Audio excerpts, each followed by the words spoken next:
하나님 말씀 구약성경 예레미야 1장 1절로 9절 말씀, 1절로 10절 말씀입니다. 10절 우리 한 절씩 교독을 합니다. 베냐민 땅 아나도스의 제사장 중 힐기야의 아들 예레미야의 말이라. 아모노의 아들 유다왕 요시야의 다스린 지 13년에 여호와의 말씀이 예레미야에게 임하였고, 요시야의 아들 유다왕 여호야김 시대부터 요시야의 아들 유다왕 시드기야의 제 11년 말까지 임하니라. 이해 5월에 예루살렘이 사로잡히니라. 여호와의 말씀이 내게 임하니라. 이러시되 내가 너를 복중에 짓기 전에 너를 알았고, 내가 태에서 나오기 전에 너를 구별하였고, 너를 열방의 선자로 세웠노라 하시기로, 내가 가로되 슬프도소이다 주 여호와여 보소서, 나는 아이라 말할 줄을 알지 못하나이다. 여호와께서 내게 이르시되 너는 아이라 하지 말고 내가 너를 누구에게 보내든지 너는 가며 내가 내게 무엇을 명하든지 너는 말할지니라. 너는 그들을 인하여 두려워 말라. 내가 너와 함께하여 너를 구원하리라. 나 여호와의 말이니라 하시고, 여호와께서 그 손을 내밀어 내 입에 대시며 내게 이르시되 보라, 내가 내 말을 내 입에 두었노라. 보라, 내가 오늘날 너를 열방 만국 위에 세우고 너로 뽑으며 파괴하며 파멸하며 넘어뜨리며 건설하며 심게 하였느니라. 아멘. 오늘부터 저희들이 8일까지 계속해서 예레미야서를 묵상하게 될 것입니다. 오늘 첫 번째 시간 예레미야 1장 1절로 10절을 본문으로 너는 가서 말하라 라는 제목으로 말씀을 전하고자 합니다. 여러분, 예레미야는 별명이 있습니다. 눈물의 선지자라. 하나님의 심판을 받아 멸망당하게 되는 예루살렘을 바라보며 날마다 주님 앞에 통곡하며 하나님의 긍휼과 자비를 구하며 그리고 눈물로 패역한 끝까지 불순종하는 이스라엘 백성들을 바라보며 눈물로 말씀을 전했던 선지자이기 때문입니다. 오늘 예레미야 1장 1절은 예레미야가 누구인지부터 소개를 하고 있습니다. 그는 베냐민 땅 아나도스의 제사장 힐기야의 아들이라고 말합니다. 그러니까 제사장 가문인 것이죠. 제사장이면서 하나님의 말씀을 받아 선포한 선지자의 역할을 감당했던 사람이 예레미야입니다. 에스겔도 마찬가지입니다. 에스겔도 제사장이면서 동시에 하나님의 말씀을 선포했던 선지자였습니다.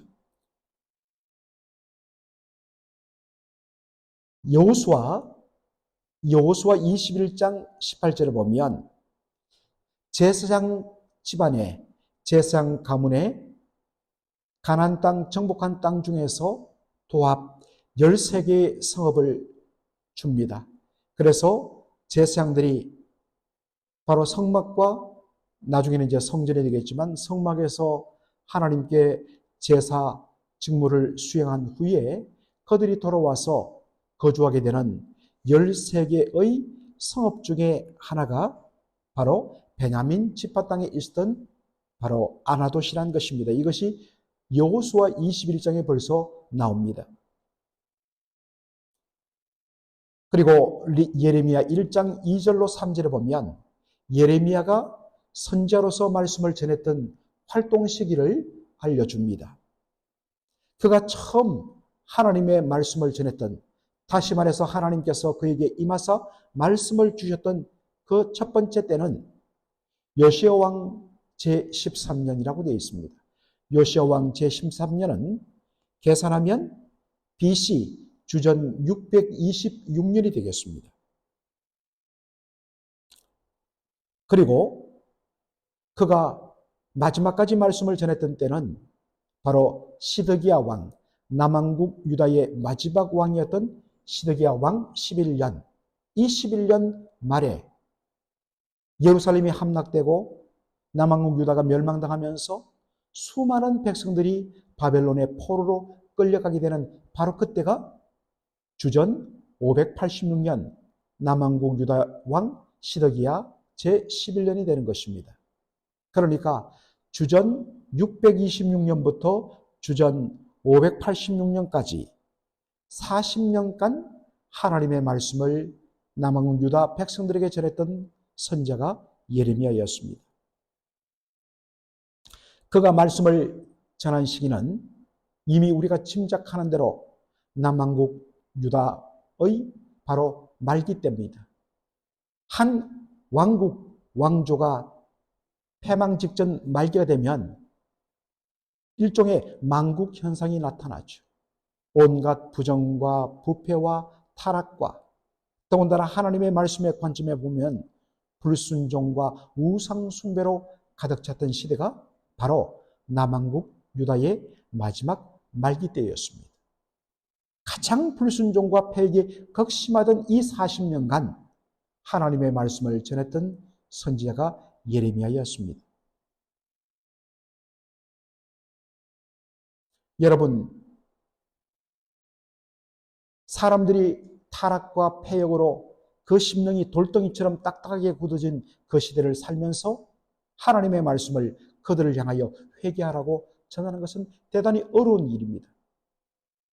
말씀을 거부하고 무시하는 것은 다반사이고 심지어는 말씀을 전하고 회개를 요청하는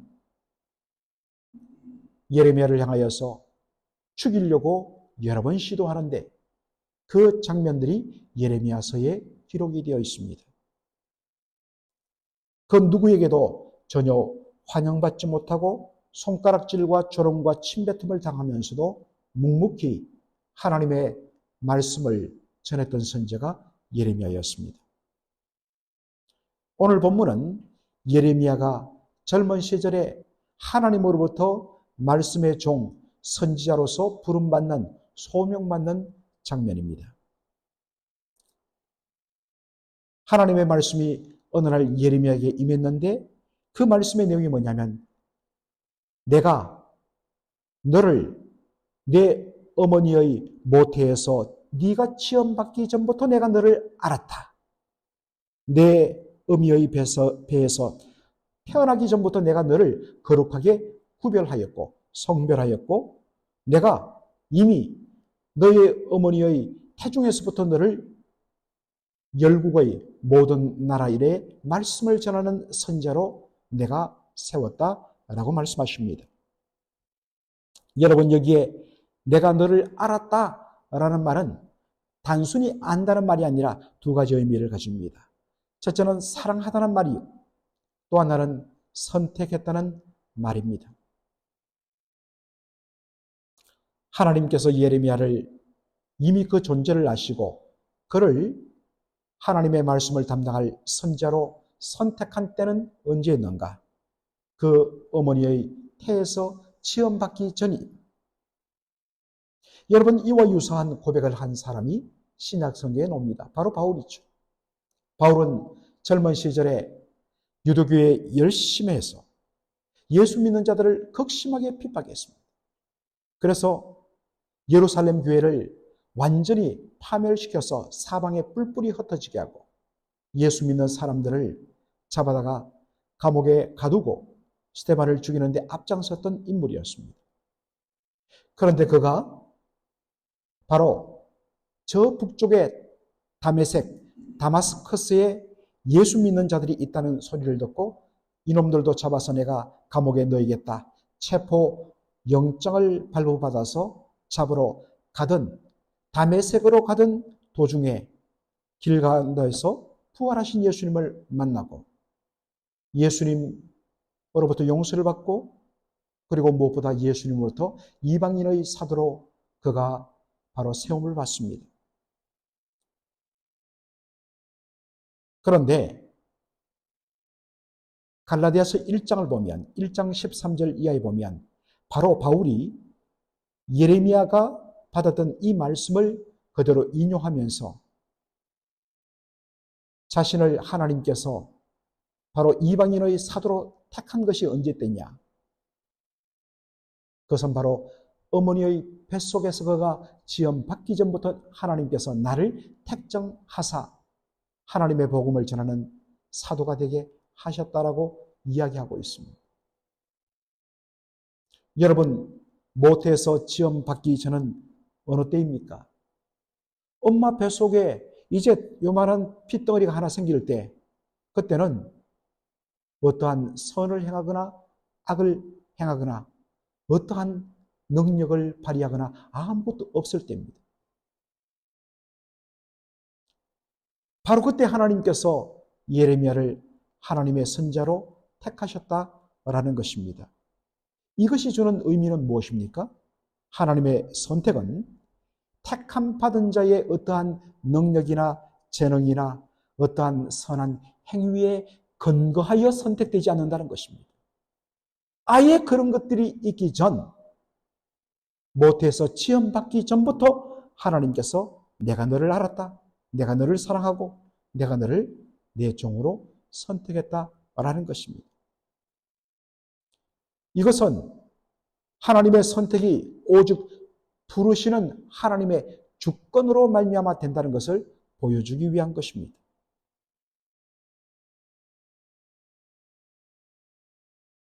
이것은 우리의 구원도 마찬가지입니다.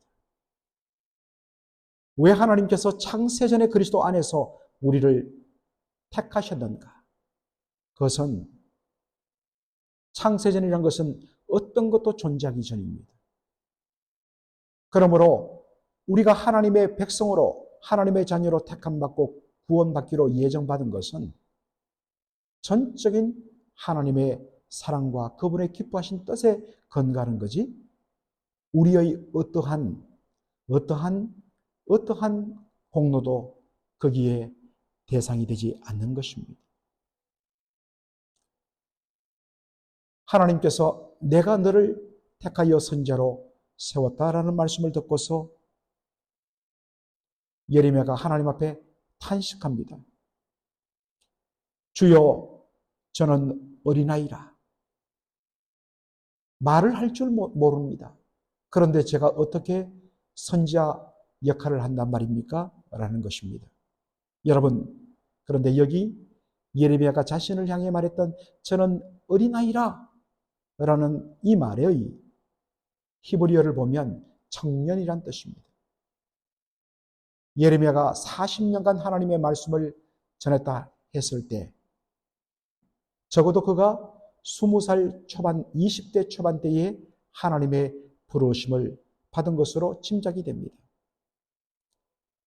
그러므로 여기 저는 어린아이라 이 말은 뭐겠습니까? 저는 능력이 없습니다. 저는 아무런 힘이 없습니다. 저는 하나님의 말씀을 전할 어떠한 능력도 없습니다. 라는 말입니다. 더군다나 예레미야는 저는 말할 줄 알지 못합니다. 여러분, 말할 줄 못한다는 것이 아예 말을 못하는 그러한 의미가 아니지요. 이 말은 뭐냐면 선지자이면 하나님의 말씀을 전하는 자인데 사람들에게 하나님의 말씀을 전할 때 설득력 있게 조리 있게 아주 논리적으로 말을 끊임없이 잘 하여서 사람들의 마음을 움직여야 되는데 저는 말할 줄 모릅니다. 그런 말주변이 없습니다. 라는 뜻입니다. 이와 유사한 이유로 하나님의 부르심을 여러 번 거부했던 사람이 있죠. 바로 모세입니다.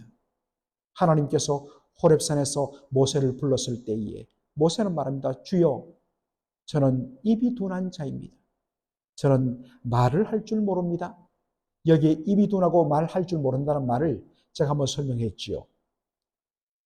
보면 원어상으로 보면 말을 더듬는다라는 뜻입니다. 말씀을 받아서 막힘없이 쫙 이야기해야 되는데 자꾸만 더듬는 거예요. 듣는 사람들이 답답해서 미치는 겁니다. 그래서 모세는 말하죠. 주여, 나는 입술이 둔하오니 보낼 만한 자를 보내어 주옵소서. 그런데 여러분, 예레미야나 모세가 착각한 것이 있습니다.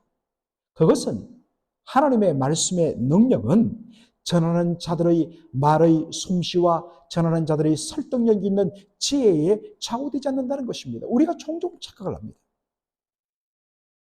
하나님의 말씀 그 자체에, 복음 그 자체에 믿는 자에게 구원을 주시는 하나님의 능력이 이미 들어 있습니다. 말씀 자체가 능력입니다. 더군다나 여기에 성령의 능력이 나타남으로 말미암아 그 복음 자체, 말씀 자체가 죽었던 영혼들을 살려내고 강팍한 영혼들의 심령을 깨뜨려 회개시키는 능력이 있는 것입니다.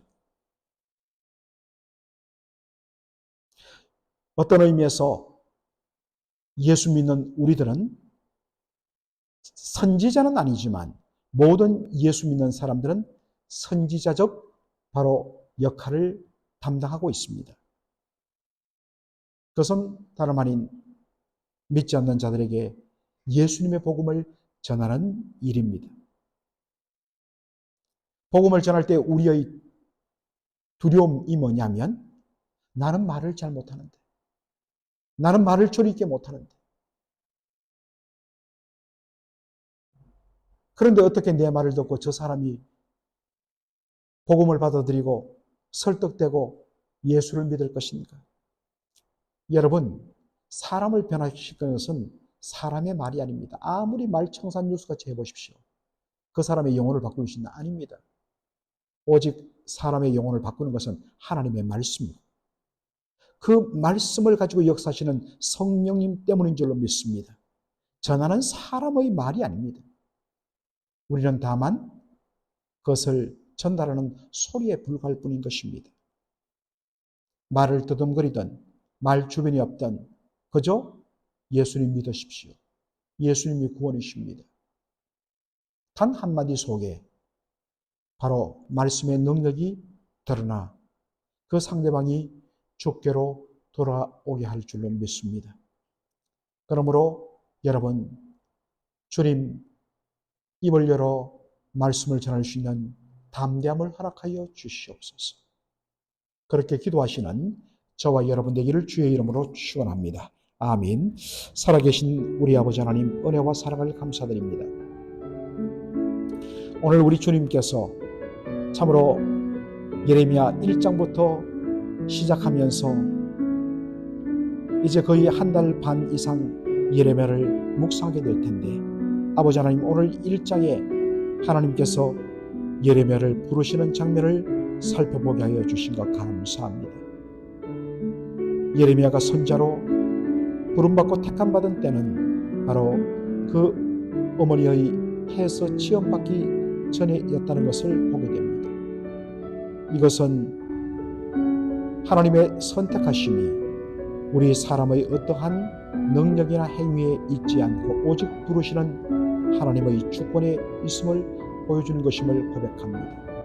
우리 모두가 바로 하나님의 자녀로 택함받은 것, 그것은 전적인 하나님의 은혜였음을 고백합니다. 아버지 하나님, 예레미야가 말씀을 전하라고 부름받았을 때에 자신은 어린아이라 아무 능력이 없어 말할 줄 모른다고 그렇게 했을 때에 하나님께서 그 입술에 말씀을 넣어주시며 하나님의 생명의 말씀을 담대히 전하라고 하신 것을 보았습니다. 전하는 우리의 말주변과 설득력과 논리력 때문에 사람이 변화되는 것 아니라 우리가 전하는 말씀 그 자체를 성령께서 들어 쓰실 때에 그 영혼을 변화시키는 줄로 믿고 오늘도 때를 어떤지 못 어떤지 그리스도를 전파하기에 힘쓰는 저희들의 삶이 되게 하여 주시옵소서. 예수님의 이름으로 기도하옵나이다. 아멘.